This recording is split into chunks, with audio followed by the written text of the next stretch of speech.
Hi everyone, my name is Jenile Brooks and I'm the founder of Harvest Express, which is an online grocery store that will deliver fresh food throughout Detroit. So currently in Detroit, there's less than 3 grocery stores for every 10,000 people. Cities like Chicago, San Francisco have closer to 40 per 10,000, even Ann Arbor has 25.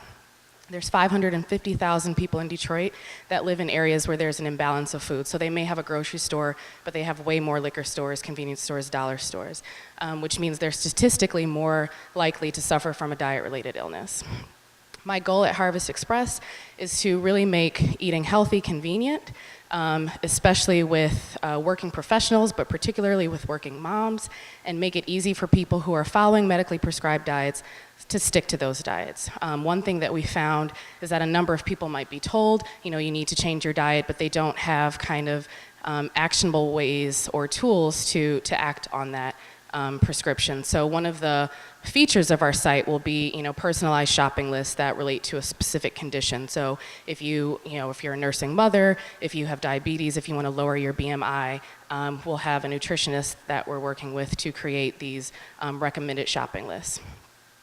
Our financial model or business model is similar to a typical grocery store in that we do make revenue from margins on our products. We'll also charge an annual subscription just to be a part of our service, but very different than a typical we are very different than a typical grocery store in 5 major ways.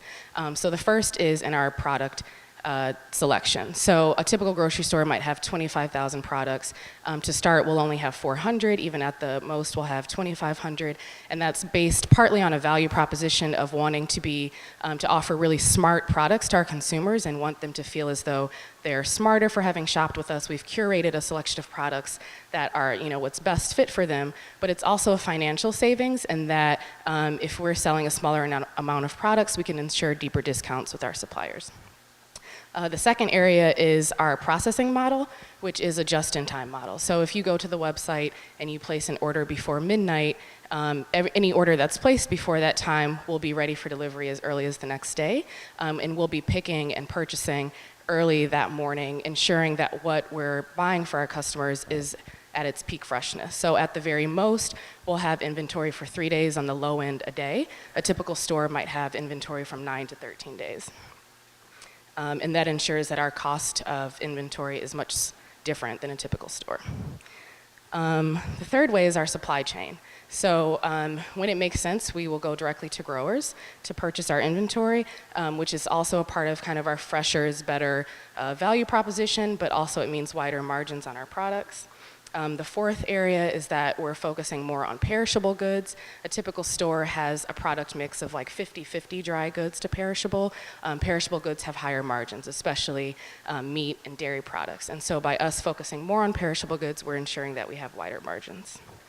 And the fifth way is just lower overhead. So of course, with operating an online store instead of brick and mortar, our staffing costs are less. Even advertising online is much different than a grocery store, where their combined kind of advertising and payroll is 50% of their gross sales, and ours will be 11%. And so that ensures that even when we start off, we're looking at sales per square foot that's comparable to what a typical grocery store would make. And so in general, our goal is to grow really slowly. We're looking to kind of learn from the mistakes that a lot of e-grocers experienced early on, really trying to scale vastly, thinking that technology was the end-all solution to being online, and our perspective is very different. We're starting with a smaller group of consumers in a targeted geographic area, which is downtown.